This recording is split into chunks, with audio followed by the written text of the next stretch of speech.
Bhairab chamber of কমার্সের 38তম প্রতিষ্ঠা বার্ষিকী উপলক্ষে ভৈরব চেম্বার অফ কমার্স কর্তৃক আয়োজিত আজকের এই অনুষ্ঠানে উপস্থিত সম্মানিত সভাপতি, উপস্থিত প্রতিষ্ঠাকালীন সম্মানিত সদস্য সহ এখানকার যারা পরিচালকবৃন্দ আছেন এবং সম্মানিত অন্যান্য সকল অতিথিবৃন্দ, সকলকে অ্যাড্রেস করছি না।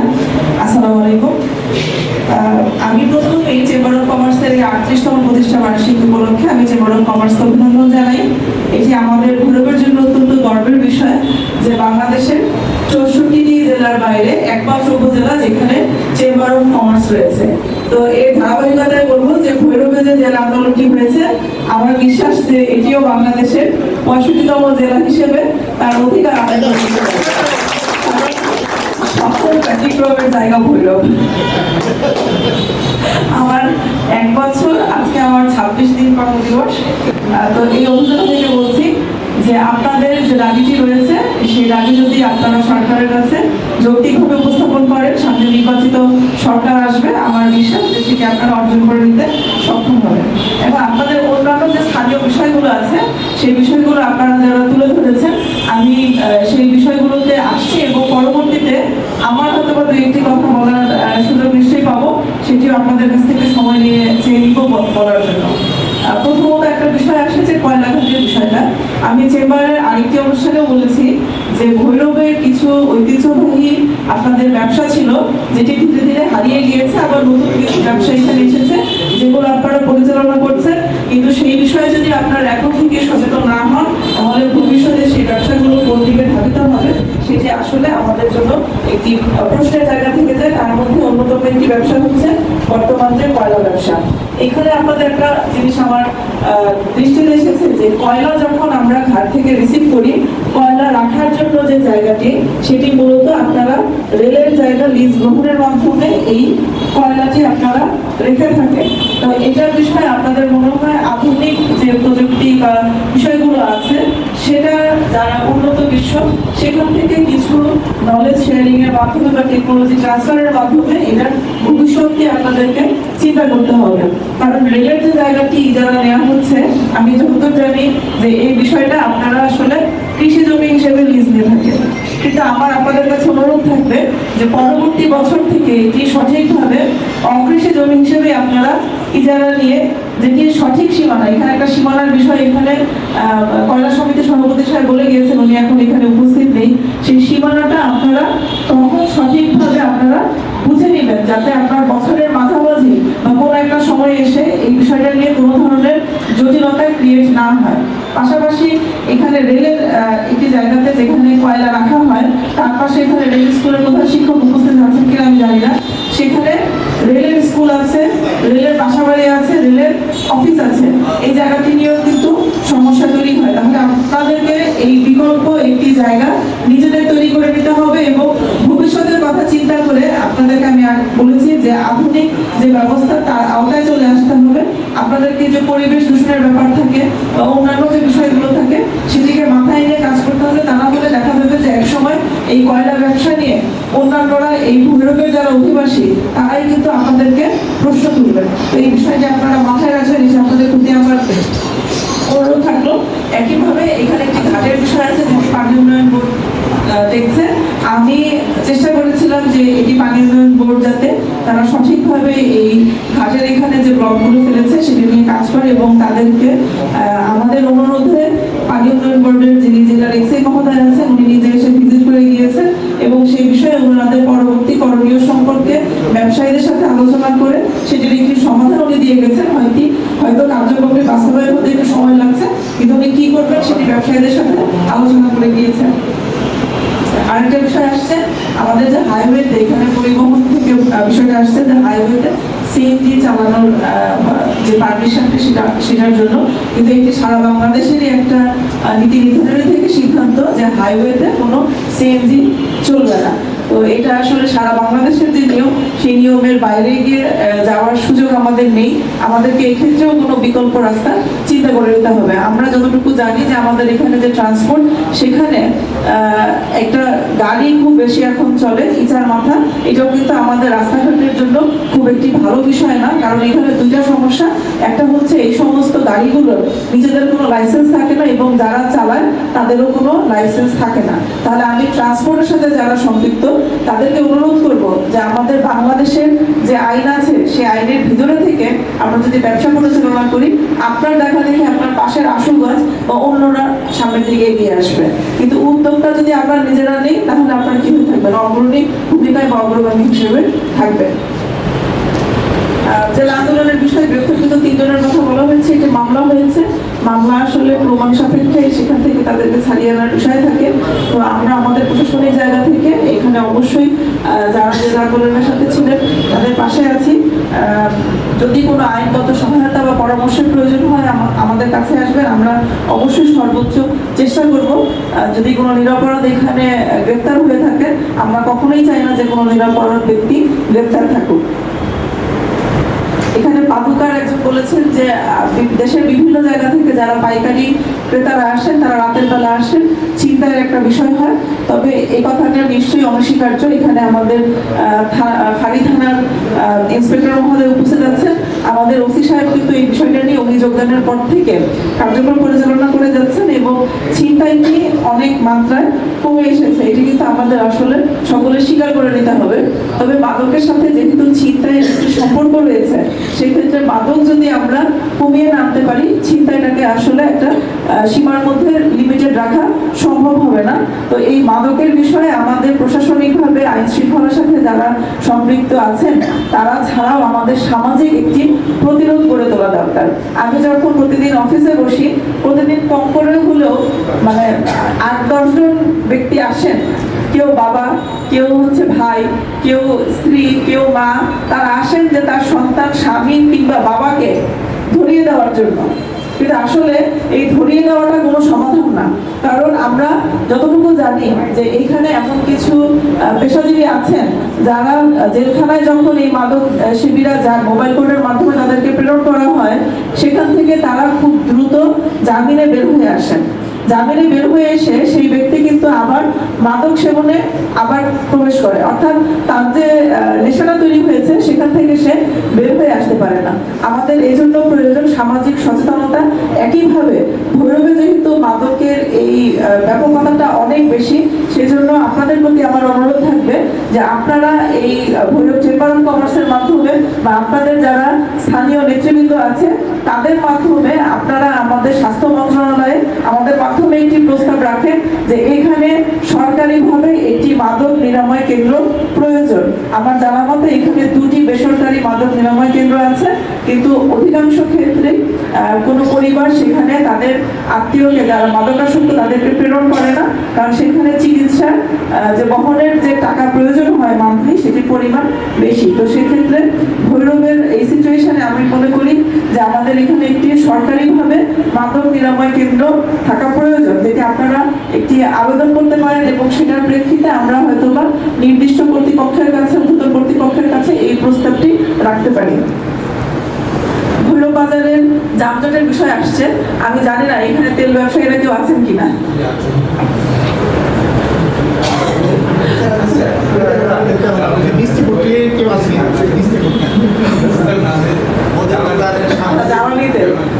যেটা হচ্ছে বৃষ্টিপট্টির যে বড় বড় ড্রাম, তারা কি কেউ আছেন এখানে?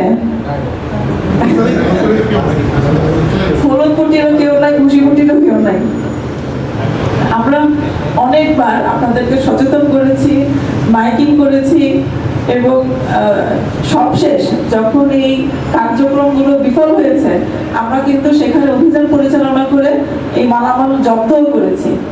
কিন্তু যেটা দেখা যায়, যেটি অত্যন্ত দুর্ভাগ্যের বিষয়, যে আপনাদের মতোই অন্য ব্যবসায়ীরা সেটি আর মানেন না। আমরা চলে আসার পরপরই সেটা আবার ওই রাস্তার উপরে চলে আসে। আমাদের দেশের মতো স্বাধীনতা পৃথিবীর অন্য কোনো দেশে নাই। সরকারি রাস্তা ব্যবহারের যে স্বাধীনতা, এরকম স্বাধীনতা পৃথিবীর অন্য কোনো দেশে আছে বলে আমার জানা নাই। আপনারা হয়তো বা এখানে যারা উপস্থিত আছেন আপনাদের অনেকেরই সুযোগ হয়েছে বাংলাদেশের বাইরে অন্যান্য অনেক দেশে যাওয়ার। কোথাও এরকম দেখেছেন কিনা, এরকম যদি উল্লেখ করতে পারেন তাহলে আমি মনে করবো যে না, বাংলাদেশ সেই সারিতে আছে, এরকম থাকার কথা না। তো আমরা চেষ্টা করেছি, হয়তোবা ভবিষ্যতে যারা আমার পদে আসবেন, প্রশাসনিক পদে যারা থাকবেন, তারা চেষ্টা করে যাবে, কিন্তু চেষ্টাটা তখনই সার্থক হবে যখন আপনারা ব্যবসায়ীরা নিজেদের জায়গা থেকে আন্তরিক হবেন, সচেতন হবেন। এছাড়া এটা কোনোভাবেই সম্ভব না। আমরা করোনার সময় দেখেছি যে করোনাকালীন সময় আমি তখন সহকারী কমিশনার ভূমি, সেই সময় আমরা সকলকে নিরাপদে রাখার জন্য, যাতে করোনা সংক্রমণটা না ছড়ায়, সেই জন্য নিজেদের জীবনের ঝুঁকি নিয়ে অভিযান করছি। মোবাইল কোর্ট করেছিল, আমি এখন এখানে উপস্থিত নাই, যে ওনারা পৌরসভার সেবা পান না। পৌরসভার সেবা যদি না পান তাহলে এই রাস্তাঘাট, লাইট এগুলো কোথা থেকে আসে?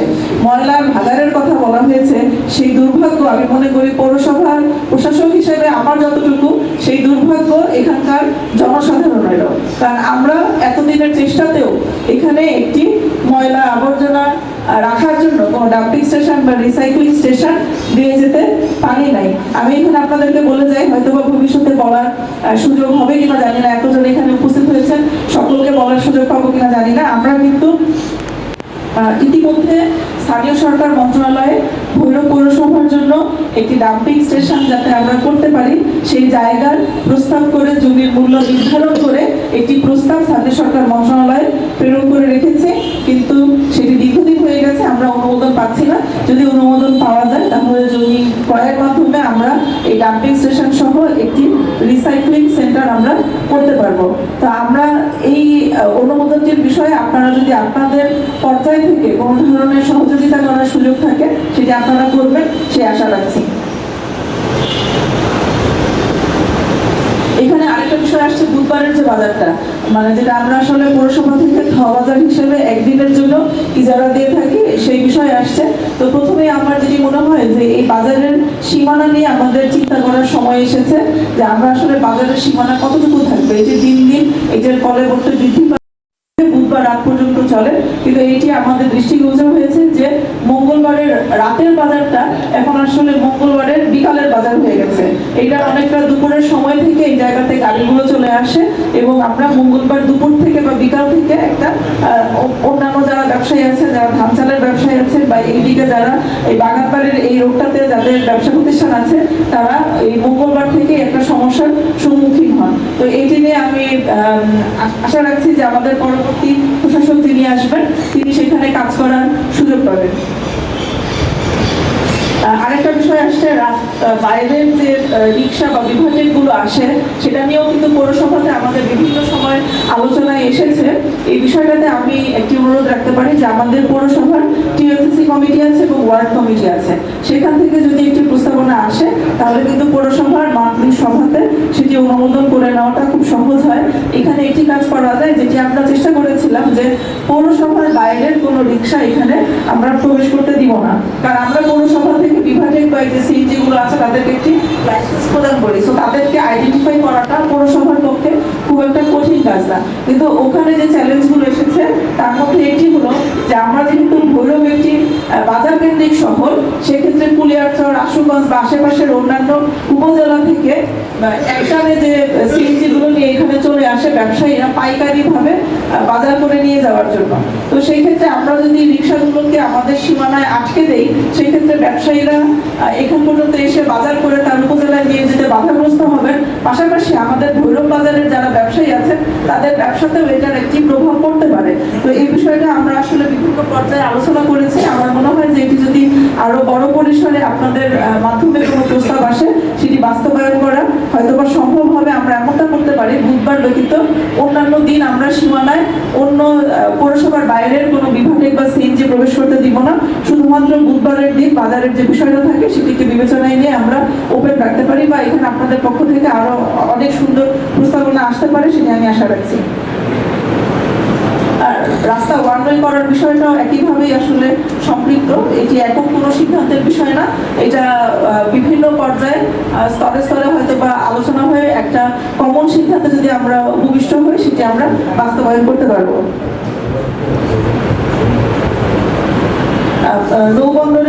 পেঁয়াজ বাজার সহ যে কথাটা আসছে, এটা আসলে পলিসি লেভেলের বিষয়। আমরা আমাদের স্থানীয় পর্যায় থেকে আমাদের ব্যবসায়ী বৃন্দ নিয়ে চেম্বার অফ কমার্সকে সহ আমাদের এডিসি রেভিনিউ স্যার ছিলেন, ডিসি স্যার যিনি চলে গিয়েছেন, স্যারদেরকে সহ আমরা আমাদের যে ব্যবসায়ীদের অবস্থা বা তাদের সমস্যাগুলো আমরা তুলে ধরেছি। আশা করা যায় যে এই বিষয়টি আমাদের ঊর্ধ্বতন কর্তৃপক্ষ নজরে নিয়ে এই নৌবন্দরটি কিভাবে তারা প্রকল্প এখানে বাস্তবায়ন করবে সেটির একটি পরিবর্তিত বা সংশোধিত নকশা তারা প্রণয়ন করবেন। আরেকটা কমিউনিটি পুলিশের কথা এখানে একজন বলেছে, তো এটা নিয়ে আজকে আমাদের বিকেলে উপজেলার যে আইন শৃঙ্খলা কমিটির সভা হয় সেখানে আলোচনা এসেছে। তো ওখানে আমাদের একটা পরামর্শ আমরা চেম্বার অফ কমার্সকে দিয়েছি যে অনেকগুলো বিষয় আছে নিউ মার্কেটে, তার মধ্যে সবচেয়ে গুরুত্বপূর্ণ কোনটা, তো ওইটা যদি আপনাদের নিউ মার্কেটের ব্যবসায়ীরা প্রায়োরিটি লিস্টিংটা করে দেন তাহলে আমরা হয়তো বা সেটাই প্রথমে করে নিব, কারণ আমাদের ভাবনা একরকম থাকবে, আপনাদের চিন্তা ভাবনা একরকম থাকবে। নিউ মার্কেটে যেহেতু আপনারা ব্যবসায়ীরা বসেন, আমি ব্যক্তিগতভাবে মনে করি যে আপনাদের যেটা প্রায়োরিটি লিস্টে থাকবে এক নম্বরে আমরা সেটাই করবো। আমাদের প্রায়োরিটি বা অন্যরা কি বলছে সেটি তখন বিবেচ্য বিষয় আসলে হবে না। আর পৌর অবস্থানে নাইট গার্ডের একটি সুন্দর প্রস্তাব এসেছে, এটি নিয়ে আমরাও আসলে চিন্তিত ছিলাম যে এটাকে আসলে আমরা কিভাবে করতে পারি, কিন্তু যে প্রস্তাবটি এসেছে আমি একটু এটি বিবেচনায় নিয়ে রাখবো। আর মোবাইল কোর্টের জন্য বারবার এসএলএনকে বলা হচ্ছিল, তো এখানে আসলে মোবাইল কোর্ট শুধুমাত্র আমি কিংবা এসএলএন যে আমরা দুজন করে থাকি তা না, আমাদের জেলা থেকে জুডিশিয়াল ম্যাজিস্ট্রেট আসে, অনেক সময় নিরাপদ খাদ্য কর্তৃপক্ষ আসে, অনেক সময় ভোক্তা অধিকার আসে, অনেক সময় বিএসটিআই আসে, এবং তারা যখন আসে সেই সময় কিন্তু জরিমানার যে পরিমাণটি সেটি অনেক বেশি হয়।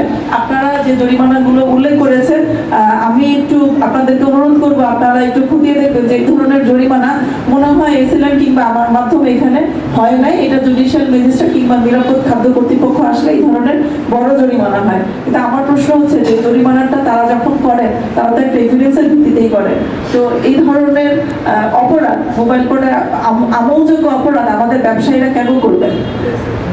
এটা কিন্তু আপনাদের কাছ থেকে আমাদের প্রত্যাশা না। যখন বাইরের জেলা থেকে ম্যাজিস্ট্রেটরা এসে এই ধরনের মোবাইল কোর্ট করেন তখন সেটা কিন্তু আমার একজন উপজেলা নির্বাহী অফিসার হিসেবে, ভৈরব পৌরসভার প্রশাসক হিসেবে এটা আমার জন্য অত্যন্ত লজ্জার এবং বিব্রতকর। তো এটি আপনারা নিজেদের জায়গা থেকে সচেতন থাকবেন, সেই অনুরোধটুকু আপনাদের প্রতি রইল। আর আমার দিক থেকে আপনাদের জন্য একটু সময় চেয়ে নিয়েছিলাম, সেটি মূলত সামনে আমাদের মহান বিজয় দিবস আছে 16 ডিসেম্বর, এবং পরবর্তীতে ফেব্রুয়ারি মাসে আমাদের সংসদ নির্বাচন আছে। দুটি আমাদের জন্য সামনের অত্যন্ত গুরুত্বপূর্ণ জাতীয় প্রোগ্রাম। 16 ডিসেম্বরের পরে আমাদের একটি রাষ্ট্রের অন্যতম যে কাজগুলোর মধ্যে একটি থাকে সেটি হলো নির্বাচন অনুষ্ঠান। তো সেই নির্বাচন অনুষ্ঠানকে কেন্দ্র করে আমি মনে করি আপনাদের ব্যবসায়ী সহ এখানে অনেক শিক্ষক মণ্ডলী বা অন্যান্য অনেক পেশাজীবী সাংবাদিকবৃন্দ এখানে উপস্থিত আছে, প্রত্যেকের জায়গা থেকে কাজ করার সুযোগ আছে যদি আমরা চাই যে একটি সুষ্ঠু, স্বচ্ছ এবং সুন্দর নির্বাচন আমরা যদি দেশবাসীকে দিতে চাই, প্রত্যেকের জায়গা থেকে অবদান রাখতে হবে। আমরা মনে করি যে বিগত সময়ে যে নির্বাচনগুলো হয়েছে সেক্ষেত্রে যারা ভোটার তারা মনে করেছেন যে তাদের ভোটাধিকার প্রয়োগ করার ক্ষমতাটি নেই, সেটা যেন এবারের নির্বাচনে কেউ অনুভব না করেন। সবাই যাতে মনে করেন যে না, আমার ভোটটি আমি নিজে গিয়ে দিয়ে আসতে পারবো। একটা উৎসব আমরা আমাদের ছোটবেলায় দেখেছি যে তখন আমরা তো ভোট দিতে যাই নাই, আমাদের মা বাবার সাথে হয়তো ভোট কেন্দ্রের সাথে গিয়েছি, এই দিনটি মনে হতো ঈদের মতো দিন, এটা উৎসব পরিবেশ। তো সেটা যাতে থাকে, সবাই যাতে নির্ভয়ে, এখানে কোনো ধরনের আইন শৃঙ্খলার অবনতি যাতে না হয়, সেজন্য আপনাদের প্রত্যেকের জায়গা থেকে সচেষ্ট থাকতে হবে। আগামী 3টি মাস আমাদের জন্য অত্যন্ত গুরুত্বপূর্ণ। আমি আশা রাখবো যে এই 3টি মাস আপনারা প্রশাসনের সাথে, আইন শৃঙ্খলা রক্ষাকারী বাহিনী যারা আছে তাদের সাথে আপনারা আপনাদের যে সর্বোচ্চ সহযোগিতা, যে আন্তরিকতা সেটি বজায় রাখবেন। আমি আশা রাখবো অন্তত কিশোরগঞ্জ জেলার ভৈরবে আমরা একটি সুন্দর নির্বাচন এখানে উপহার দিতে পারবো, যদি সারা বাংলাদেশে একটি নজির স্থাপন করবে। সেই অনুরোধটুকু রেখে আপনাদের প্রতি আবারও আমার কৃতজ্ঞতা জ্ঞাপন করছি এরকম একটি অনুষ্ঠানে আমাকে প্রধান অতিথি হিসেবে আমন্ত্রণ জানানোর জন্য। আপনারা সবাই ভালো থাকবেন, আমার জন্য দোয়া করবেন, এই বলে আমি আমার বক্তব্য এখানে শেষ করছি। আসসালামু আলাইকুম।